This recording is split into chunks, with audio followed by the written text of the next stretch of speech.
하나님의 말씀은 요한복음 3장 16절로 18절입니다. 그 하나님이 이 세상을 이처럼 사랑하사 독생자를 주셨으니 이는 그를 향하여 믿는 자마다 멸망하지 않고 영생을 얻게 하려 하심이라. 그 하나님이 그 아들을 이 세상에 보내신 것은 이 세상을 심판하려 하심이 아니요 그로 말미암아 이 세상이 구원을 받게 하려 하심이라. 그를 향하여 믿는 자는 심판을 받지 아니하는 것이요 믿지 아니하는 자는 하나님의 독생자의 이름을 향하여 믿지 아니하므로 벌써 심판을 받은 것이니라. 오늘 말씀 가지고 사라진 위치 추적 장치, 예수님 그냥 믿으면 큰일 나는데 라는 제목으로 말씀을 나누겠습니다. 요즘엔 세상이 많이 달라졌습니다. 여러분 다 스마트폰 갖고 계시죠? 스마트폰은 누군가가 마음만 먹으면 그 사람의 위치를 알 수 있게 하는 그런 장치입니다. 그것이 범죄 행위로 쓰이는 것이 잘못이지만 사실은 그렇거든요. 예수님을 믿는데도 위치 추적이 필수라는 사실을 아시나요? 우리는 보통 예수를 믿으면 십자가에 달리신 예수, 십자가에서 피 흘리신 예수, 그것만 믿으면 된다고 생각하는데 성경은 그렇게 말씀하지 않습니다. 거듭난 자가 멸망하지 않고 영생을 얻으려면 예수를 믿어야 하는데 문제는 그 예수님이 한 곳에 계시지 않다는 것이죠. 예수님은 많은 여행을 하십니다. 결국은 이제 우리에게 오실 것입니다. 그래서 성경 원전을 보면 그냥 믿으라고 하지 않고 반드시 예수님을 따라가며 믿으라고, 그래야 영생을 얻는다고 말씀하고 있습니다. 여기에 중요한 전치사, 에이스라는 전치사가 있습니다. 이것을 쉽게 풀어 생각하면 예수님의 추적장치라고 할 수 있습니다. 예수님이 어디 계신가? 그걸 붙여놓으면 그 에이스란 전치사를 놓고 우리가 생각하면 그분이 움직이는 경로를, 또 오실 경로까지 우리는 알 수가 있는 것입니다. 믿는다는 것은 어떤 관역을 향해서 다가가는 건데, 그래서 예수님은 고정되신 분이 아닙니다.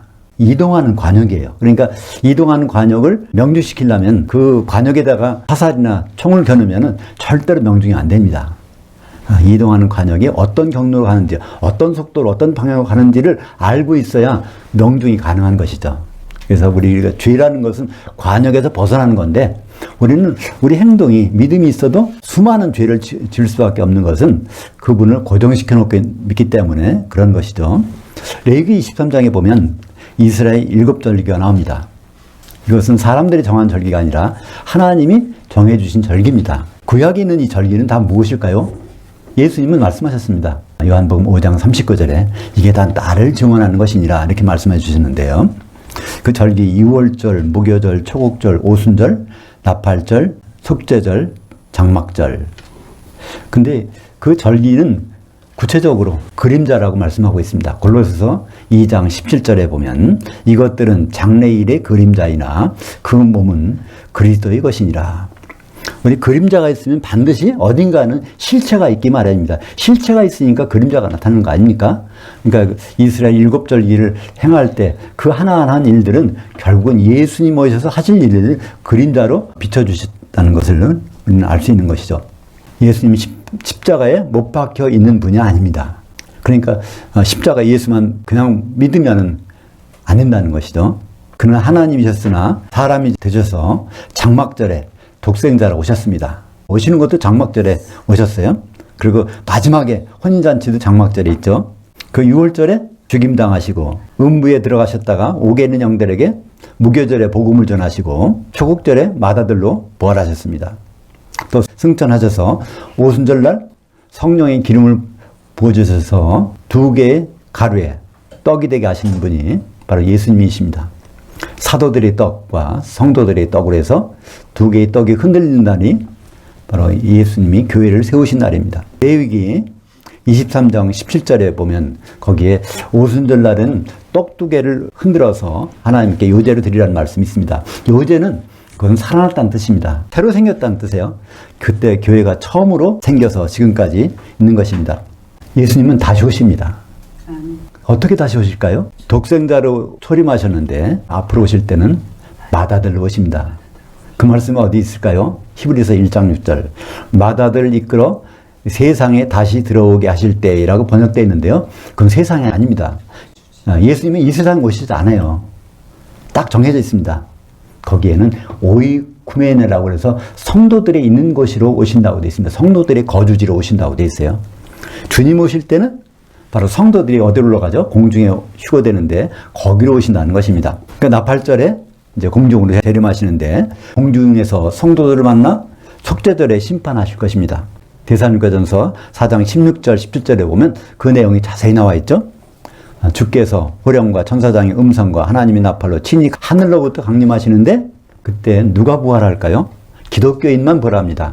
그리스도 안에서 죽은 자들이 먼저 살아나고 그 후에 살아남은 우리도 기독교인들도 그들과 함께 구름 속으로 끌어올려져 공중에서 주를 만나게 하시리니. 그래서 나팔절에 재림하시고 거기 만나신 다음에는 뭐 하죠? 바로 속죄절, 그리스도의 심판대가 이루어지는 것입니다. 그 예수님과 교회가, 예수님과 성도가 만나는 장면이 성경에 생생하게 기록되어 있어요. 요한계시록 1장 10절부터 13절까지 보면 내가 영으로 주의 날에 있었더니 내 뒤에서 나는 나팔소리 같은 큰 음성을 들으니. 이건 사도 요한이 지금 어디로 간 거예요? 요한계시록 1장 9절에 보면 자기는 밤모섬에 있었다면, 육체는 밤모섬에 있는데 영으로는 예수님이 재림하시는 공중에 주의 날로 가서 거기에 있어서 거기 나팔소리 들었다는 겁니다. 13절에 보면 일곱 초대들 한가운데 인자 같은 이가, 그러니까 예수님이 인자라고 표현한다는 것은 요한복음 5장 27절에 인자됨으로 말미암아 심판하는 권세를 주셨다는 거니까, 아, 요한계시록에 인자가 등장한다, 아, 이분이 심판하러 오셨구나, 그걸 알 수 있습니다. 그때 일곱 촛대, 바로 일곱 교회들 한가운데 거기에 예수님이 서서 눈을 부릅뜨고 그들을 심판하는 장면이 거기에 나오는 것입니다. 그 13절에 보면 일곱 촛대 한가운데 인자 같은 이가 발에 끌리는 옷을 입고 가슴에 금띠를 띠고 대제사장으로서 그들을 심판하는 그 모습이 있죠. 그 자리에 누가 또 있을까요? 사도들도 분명히 있지 않겠습니까? 사도들은 어디서 등장할까요? 요한계시록 19장 14절에 보면 거기에 사도들이 내려오는 장면이 봅니다. 요한계시록 19장 11절부터는 그리스도의 심판대를 설명하고 있는데 예수님 백마 타고 내려오십니다. 그때 예수님을 뒤를 따르던 군대가 있는데 그 군대가 바로 예수님 따라다니는 사도들입니다. 요한계시록 19장 14절에 그 하늘에 있는 그 군대들이 희고 깨끗한 세마포옷을 입고 백마들을 타고 하나가 되어 그에게 따르더라. 여기 동사가 단수로 되어 있어요. 그러니까 백마 탄 자들은 굉장히 많아. 근데 따른다고 할 때는 따르는 것은 한 몸이 돼서 따르는 것을 볼 수 있습니다. 마태복음 19장 28절에도 사도들이 이스라엘 12지파 기독교인들을 심판하는 장면이 나오죠. 세상이 새롭게 되어 인자가 자기 영광의 보좌에 앉을 때 나를 따랐던 너희도 12보좌에 앉아 이스라엘 12지파를 심판하리라. 이것을 사도 바울은 고린도후서에서 이렇게 설명합니다. 고린도후서 5장 10절에 이는 우리가 다 반드시 사도들이 반드시 그리스도의 심판대 앞에 나타나게 돼요. 예수님 오시면 거기 뒤따라온다는 것입니다. 성도들 각각이 선악간에 그 몸으로 행한 것을 따라 받게 하려 함이라. 고린도후서 5장 10절을 보면요, 우리라고 해서 그 1인칭을 썼어요. 근데 심판받는 것은 3인칭입니다. 그러니까 사도들이 거기 가는데 누가 심판받아요? 성도들이 심판받게 한다는 것을 문장을 보면 알 수 있습니다. 헬라어는 이렇게 아주 세밀하게 돼 있어요. 1인칭, 2인칭, 3인칭, 과거, 미래, 현재 완료, 이런 부분들을 보면서 단수와 복수, 그 자세한 상황이 설명되는 것을 볼 수 있죠. 근데 그 사도들이 그리스도 심판대에서 뭐 하는지를 우리는 사도들의 직임을 보면 알 수 있습니다. 사도들은 뭐 하는 사람일까요? 고린도후서 11장 2절 내가 너희를 정결한 한 처너로 한 남편인 그리스도께 드리려고 중매했음이로다. 그러니까 혼인을 앞두고 분명히 누가 가 있어야 돼. 중매쟁이가 혼인을 앞두고 혼인 준비해 있는 사람들인지 안 한 사람들을 거기서 심판하는 그 자리이기 때문에 이것을 보면 알 수 있습니다. 혼인의 핵심, 예수 그리스도의 혼인, 어린 양의 혼인의 핵심이 무엇일까요? 많은 성도들이 있는데 예수님은 오직 한 아내와만 혼인하는 것입니다.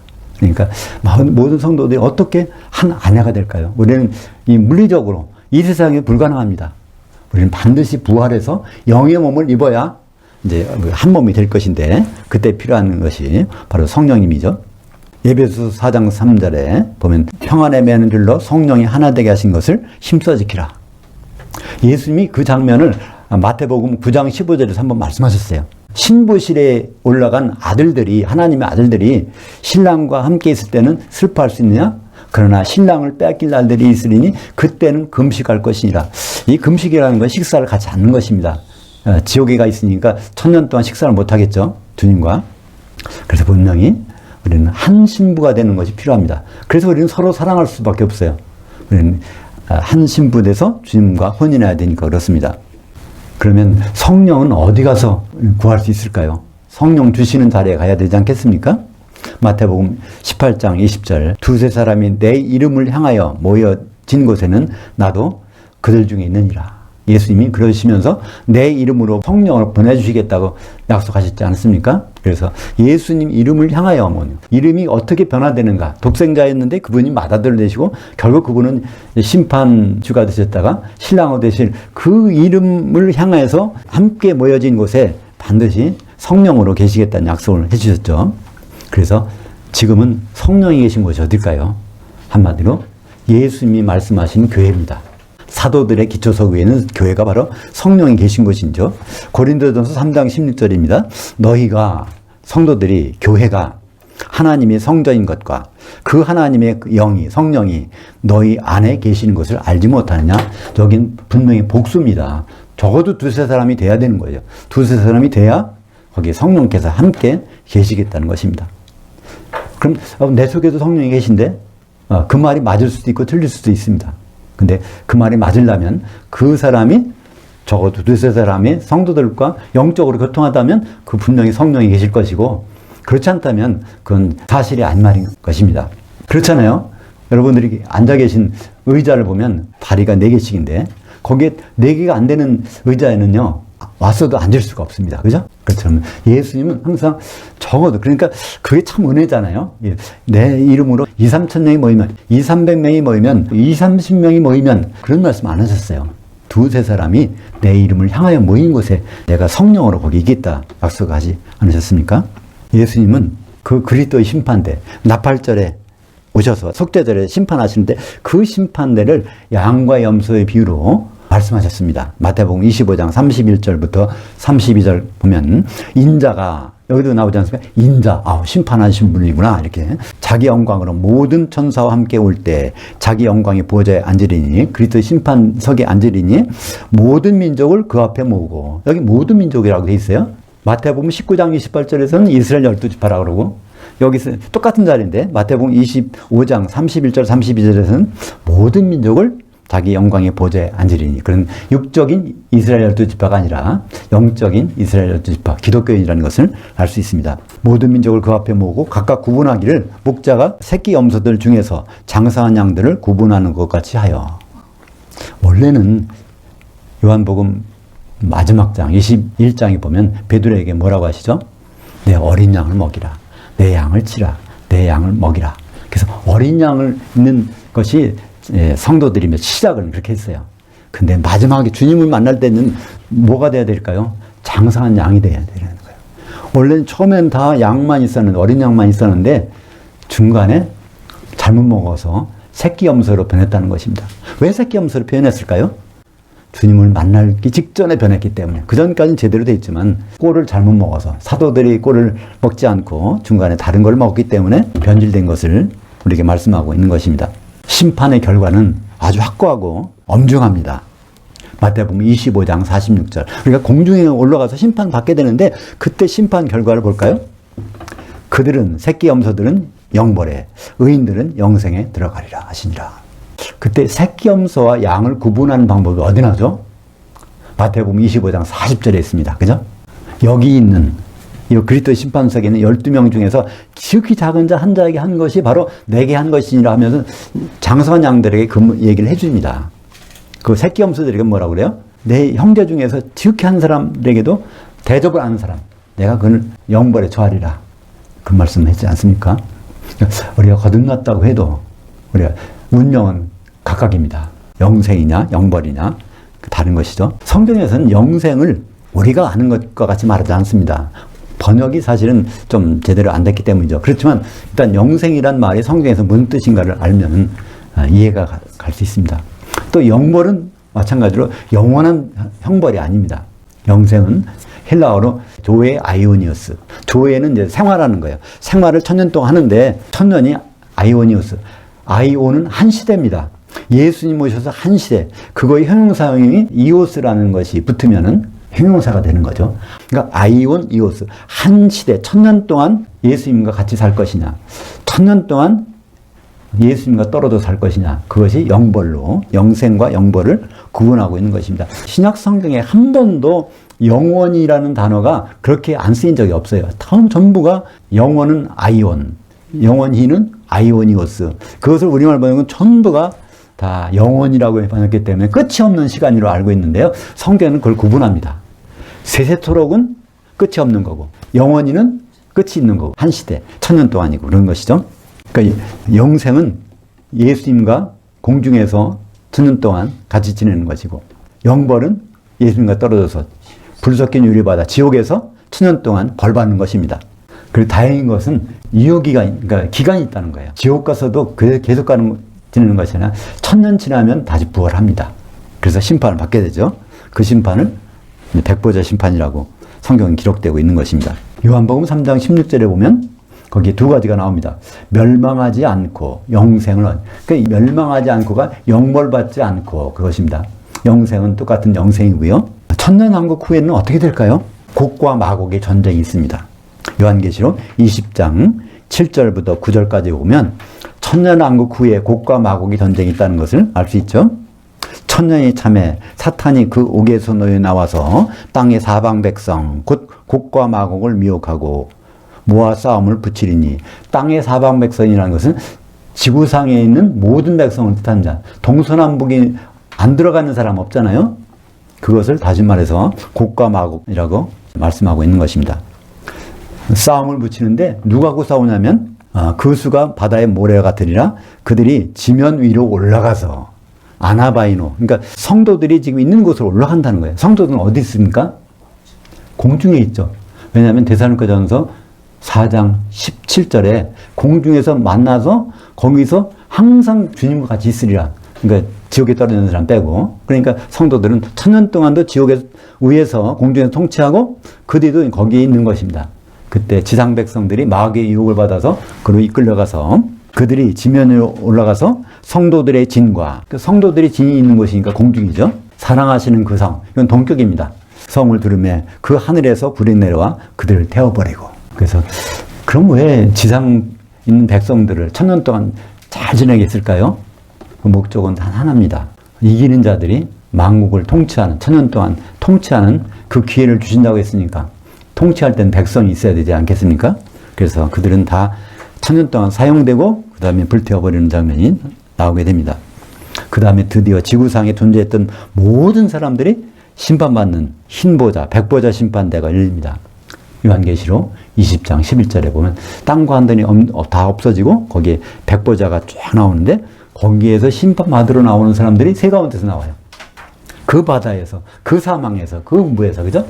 그 바다는 불 섞인 바다니까 기독교인으로서 공중까지 올라갔다가 다시 지옥에서 1000년 지냈던 사람이 그 바다에서 죽은 자들을 내주매 거기서 부활합니다.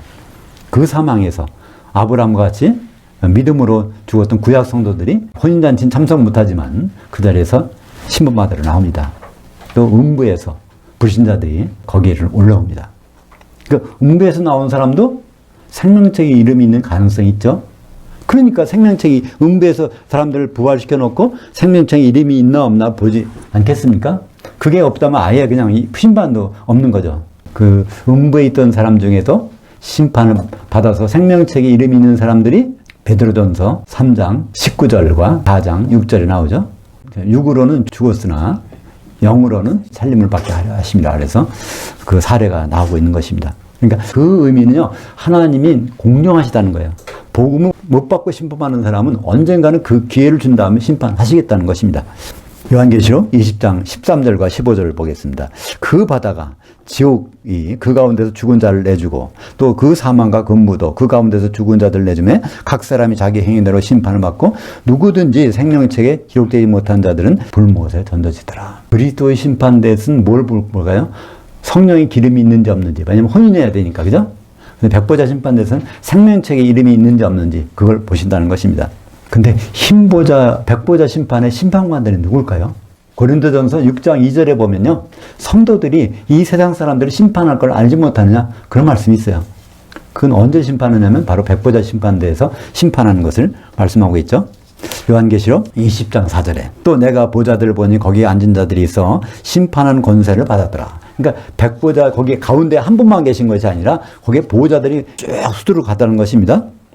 근데 그들은 1000년 동안 살아있었고 누가 살아있을까요? 이기는 자들이 살아있죠. 그리스도와 더불어 통치했었나니. 그러니까 1000년 동안 통치하고 난 다음에 백보자 심판대를 보고서 기록하는 것입니다. 아, 백보자 심판대에서 심판관 들어있는 이 사람들 보니까 그 사람들은 1000년 동안 살아서 그리스도와 더불어 통치했던 사람이야. 그러면 거기에 앉은 자들을 바로 이기는 자들이 아니겠습니까? 요한계시록 2장 26절에 이기는 자 곧 끝까지 내 일들을 주목하는 자에게는 만국 천년왕국을 다스리는 권세를 주리니. 끝까지 예수님의 혼인만찬까지 들어가서 지켜본 사람들은 바로 천년왕국에서 통치하는 권세를 주시고 백보자 심판대에서는 심판관으로서 그들을 세워주신 것입니다. 거듭났을지라도 예수를 그냥 믿었다간 지옥 가게 됩니다. 왜냐하면 예수를 향하여 믿어야 영생이고 그렇지 않으면 멸망이니까 지옥 갈 수밖에 없지 않습니까? 주님은 십자가에 지금 계신 분이 아니라 움직이시는 관영이십니다. 원전에는 요한복음 3장 16절에 주님의 추적장치인 전치사 에이스가 있습니다. 믿는다는 것은 피스티오, 그 다음에 반드시 에이스라는 전치사가 따라다닙니다. 사도 요한은 이 말을 예수님을 그냥 믿으면 안 되고 반드시 그분의 추적장치를 따라서 어디로 움직이신지를 끝까지 보고 믿어야 된다는 것을 말씀하고 그래 영생이 있다는 것을 요한복음에서는 강조하고 있는 것입니다. 사랑하는 여러분, 장막절 혼인만찬까지 들어가려면 성령의 기름이 소멸하지 않아야 합니다. 열천의 비유처럼 거기 보면 처음에는 다 기름을 가지고 있었어요. 그래서 불이 켜지지 않습니까? 미련한 다섯천이나 슬기로운 다섯천은 처음에는 성령의 기름이 있었어요. 근데 자고 일어나 보니까 성령이 소멸된 사람이 있습니다. 성령이 아직도 남아있는 사람들이 있고요. 자기를 향하여 믿는 자들에게 성령을 주시는 분입니다. 우리가 그분의 추적장치를 달고 끝까지 그분을 바라보고 믿는다면 우리는 성령이 충만할 것입니다. 그렇기 때문에 우리는 성령이 내가 있는지 없는지를 점검할 수가 있잖아요. 내가 주님을 향하여 믿으면 성령이 있고 내가 주님을 향하여 믿지 않고 다른 것을 보고 믿으면 주님을 십자가 고정시켜 놓고 믿는다면 성령의 기름은 소멸될 것입니다. 우리에게는 주님이 안전장치를 주셔서 주님을 넉넉히 얼마든지 만날 수 있는 그런 위치로 세워주심을 감사하는 것입니다. 기도하겠습니다. 하나님 아버지, 우리는 예수님이 어디서 와서 무엇을 하시다가 어디로 가셨는지 그리고 앞으로 어떤 모습으로 오시는지를 항상 알 수 있게 하심을 감사합니다. 성령의 기름이 풍성해져서 주님의 한심과 되는 거룩한 자리로 들어갈 수 있도록 인도하여 주시옵소서. 예수님 이름으로 기도합니다. 아멘.